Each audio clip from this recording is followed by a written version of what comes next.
अनुसूचित जाती आरक्षणाच्या उपवर्गीकरणासाठी निर्णायक लढा उभारण्यासाठी वज्रमूठ महाआंदोलनाची जोरदार हाक देण्यात आली आहे। 27 एप्रिल 2026 पासून मुंबईतील आझाद मैदान येथे लोकस्वराज्य आंदोलन छेडण्यात आले असून या आंदोलनाचे नेतृत्व माननीय प्राध्यापक डॉक्टर रामचंद्र भराडे करत असून या माध्यमातून 19 मे 2026 रोजी महाराष्ट्रातून मातंग संघटना बांधवांनी मोठ्या संख्येने आंदोलनात सहभागी होऊन पाठिंबा दिला आहे। तसेच नवीन समित्यांच्या अहवालानुसार आरक्षणाचे न्याय वाटप करण्यात यावे अशीही मागणी करण्यात आली आहे। या ऐतिहासिक आंदोलनात समाज बांधव मोठ्या संख्येने सहभागी होते। अधिकार है आरक्षण उपवर्गीकरण अधिकार है आरक्षण उपवर्गीकरण अधिकार है। या आझाद मैदान मध्ये मागील 27 तारखेपासून लोकस्वराज्य आंदोलनाचे प्रणेते संस्थापक अध्यक्ष प्राध्यापक रामचंद्र भराडे सर यांच्या नेतृत्वामध्ये अनुसूचित जाती उपवर्गीकरणाचा जो काही लढा सुरू आहे, आज त्या लढ्याला पाठबळ देण्यासाठी 19 तारखेला संबंध महाराष्ट्रामधून आलेला मातंग समाज या सरकारला जबाब विचारण्यासाठी आझाद मैदान मध्ये सहभागी झालेला आहे। मित्र, महाराष्ट्रामध्ये उपवर्गीकरणाची लढाई विविध सामाजिक संघटना लढत आहेत, परंतु ज्या ज्या सामाजिक संघटना भारतीय जनता पार्टी RSSच्या अजेंड्यावर काम करतात त्या संघटना समाजाच्या हिताच्या नसून, त्यांचा लढा हा समाजाच्या हिताचा नसून तो भारतीय जनता पार्टीचा आणि RSSच्या हिताचा आहे।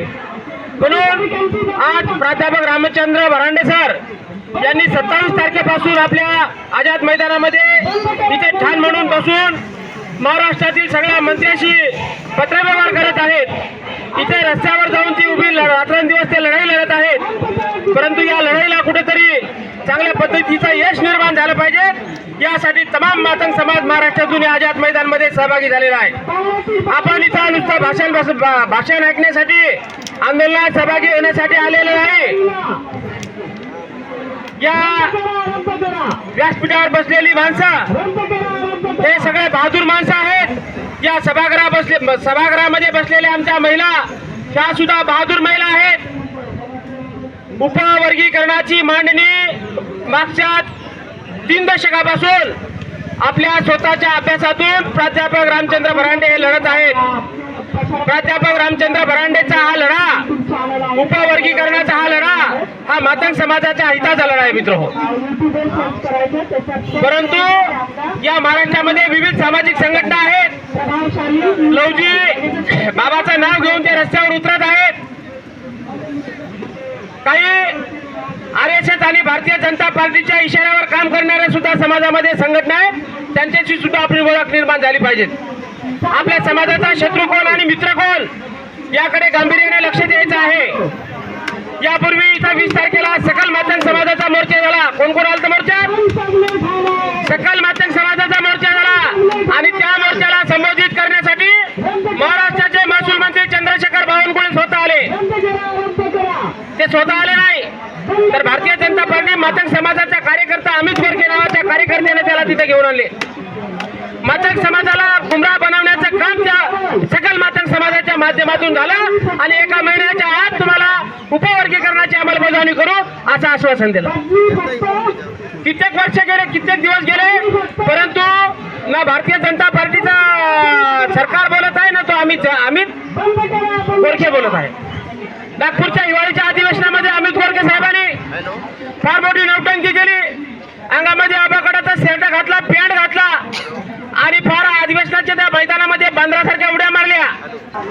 मी प्राध्यापक रामचंद्र भराडे, संस्थापक अध्यक्ष स्वराज्य आंदोलन, अनुसूचित जाती आरक्षणामध्ये उपवर्गीकरण करण्यात यावं या विषयाच्या अनुषंगाने गेली 30-32 वर्ष महाराष्ट्रामध्ये काम करतो। सोबतच सामाजिक न्यायाचे प्रश्न आणि त्याच्यात विद्यार्थी महिला शैक्षणिक प्रश्नावर देखील आम्ही अनेक वेळा आंदोलन केलेली आहे। सरकार अनुसूचित जातीच्या आरक्षणामध्ये वर्गीकरण करण्यासाठी जो काही कालावधी घेतात तो खऱ्या अर्थानं या समूहाला सामाजिक न्यायापासून वंचित ठेवण्याचाच एक भाग आहे.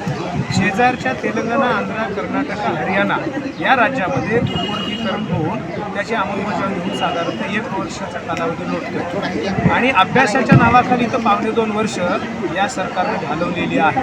म्हणून यांचा हेतू किती शुद्ध आहे हा आमच्या मनातला एक प्रश्न आहे. आम्ही 27 तारखेपासून यासाठी इथे बसलेलो आहोत. सरकार आपल्या हस्तकांच्या माध्यमातून वेळ काढूपणा तर करत नाही ना, अशा प्रकारची भीती आणि शंका आमच्या मनामध्ये आहे. आणि म्हणून जोपर्यंत वर्गीकरण होत नाही, आपला बदल समितीचा अहवाल मंत्रिमंडळामध्ये ठेवून त्याच्यावर कायदा पारित करत नाही तोपर्यंत हे वज्रमुख आंदोलन चालू राहील, चालू ठेवू अशा प्रकारचा निर्धार करून आम्ही या ठिकाणी बसलेलो आहोत.